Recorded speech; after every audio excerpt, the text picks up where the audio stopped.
Salut les Icos. Alors on se retrouve là maintenant pour parler des bassistes. Un exercice qui sera spécial bassiste aujourd'hui. Donc je vais vous proposer un exercice d'accompagnement à travers 3 exos qui vous permettront à la fois d'élargir le vocabulaire du bassiste, parce qu'on pense à tort que on doit suivre l'accompagnement de la guitare et faire des croches, etc. Alors, dans un premier temps, c'est très bien. Après, il y a d'autres choses à faire. Donc, 3 petits exercices qui vous permettront d'enrichir à la fois votre technique, votre accompagnement, et qui vous permettront, à travers vos compositions, d'avoir un vocabulaire un peu plus étendu. Hein. Forcément, c'est l'idée, quoi. Le premier exercice, très très simple, on va suivre en fait la rythmique guitare à travers le backing track que je vais vous envoyer ensuite. On la suivra en croche. Alors, je rappelle les croches. Index majeur. Temps contre temps. Et sur la corde de mi à vide, ça nous fera 1 et 2 et 3 et 4 et 1 et 2 et 3 et 4 et... Ok ? Concernant la technique de la prise d'instrument, vous savez quoi faire, il n'y a pas de souci. On essaie de ne pas y aller trop fort sur l'instrument, pas non plus trop faiblement, d'accord ? Faut qu'on entende ce que vous faites.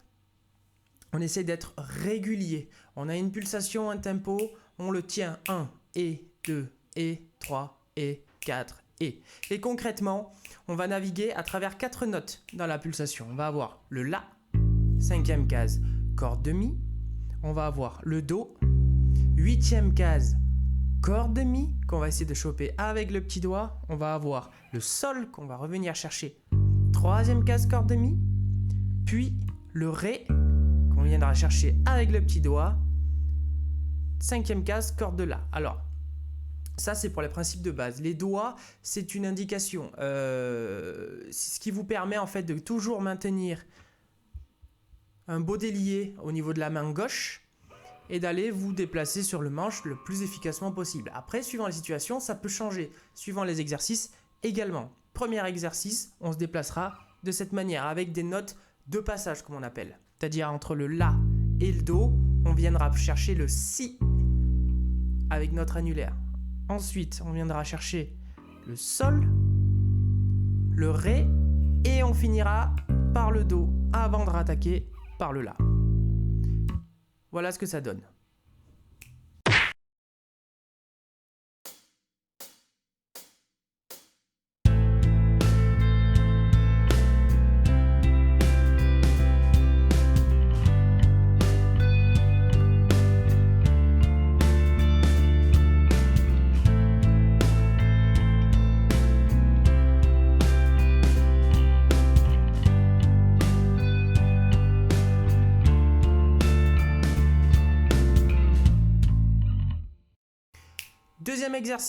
Deuxième exercice, même chose, sauf qu'on va ajouter une dimension rythmique.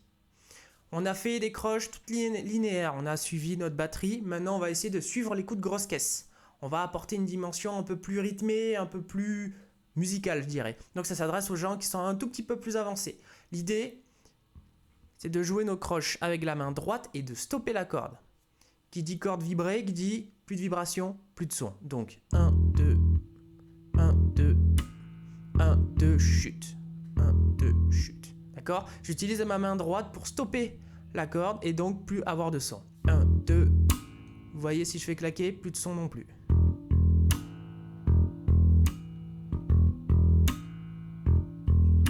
Ok ? L'exercice sera exactement les mêmes choses avec les notes de passage plus un petit phrasé à la fin. Le petit phrasé, lui, se fera ici. On est en La mineur, hein, je rappelle. Petit phrasé en La mineur, donc 1, 2, 3, 4. Le 5 étant la mesure d'après. Très très simple.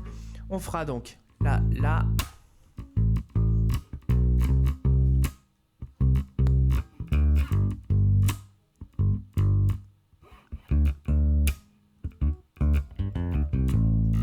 Alors pour ce phrasé-là, on est en double croche. Double croche, on va 2 fois plus vite.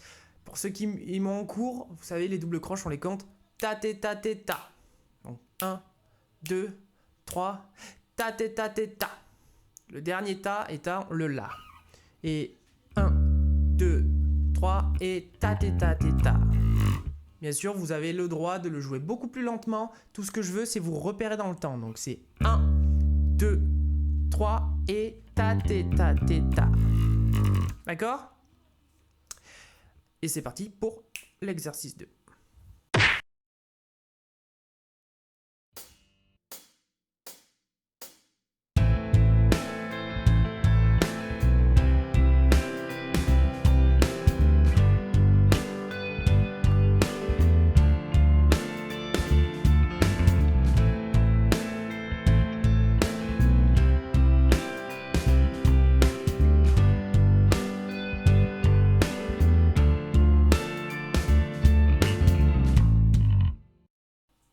Exercice 3. Alors l'exercice 3, on venait sur une dimension totalement différente. Là, on va pas essayer d'apporter une dimension rythmique ni mélodique au morceau. On va travailler ce qu'on appelle nos arpèges. Un arpège, pour ceux qui savent pas ce que c'est la décomposition d'un accord de guitare. Un accord de guitare se fait sur 3 ou 4 sons. On va pas faire un cours d'harmonie ici. En tout cas, on va utiliser les 4 sons que sont la fondamentale, par exemple, la tierce, mineure ici, mais elle peut être mineure ou majeure, la quinte et la septième qui peut être mineure ou majeure, d'accord? Sur l'accompagnement, sur les 4 accords, nous allons avoir 3 types d'arpèges différents que je vais vous détailler. On va avoir un accord mineur, septième mineur, qui sera sur le La. On aura fondamental, la tierce mineure qu'on viendra chercher toujours à cet endroit-là, la quinte toujours à cet endroit-là, et la septième. Vous voyez? Voilà mon arpège mineur 7. Nous aurons un arpège majeur, septième majeur. Ici, on viendra chercher donc le Do. Ma tierce majeure, vous voyez là, je fais un escalier. Au contraire de ma tierce mineure qui se trouvait là, là, je fais un escalier pour chercher ma tierce majeure. Ma quinte avec le petit doigt, et là je vais chercher ma septième majeure avec l'index, l'annulaire. Voilà pour mon arpège majeur, septième majeur. Puis sur le sol, on aura une variante qui sera l'arpège majeur, septième mineur. Même principe. Tonique. Tierce majeure, vous voyez hein, l'escalier, comme pour le Do. La quinte avec le petit doigt toujours au même endroit. Par contre, avant je venais chercher la septième majeure avec l'annulaire. Je viens chercher maintenant la septième mineure avec mon majeur. Je vais y arriver, d'accord? Ce qui nous donnera ça. Et à la fin, on arrive sur le Ré mineur 7. Même arpège que pour le La. Donc 1, 3, 5 et 7. D'accord? Je vous redécompose chacun des accords. La mineure. Ensuite, Do majeur, septième majeur. Le Sol. Et enfin, le Ré mineur 7. Voilà pour les 3 exercices. À vous de jouer.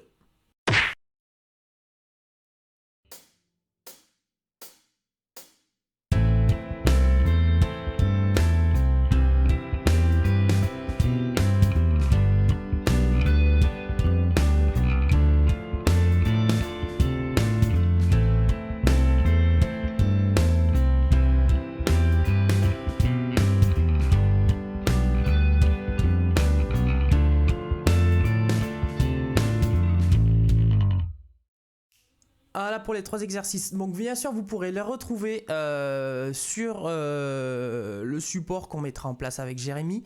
Vous aurez accès à la partition en PDF, à la partition en format Guitar Pro pour ceux qui ont Guitar Pro.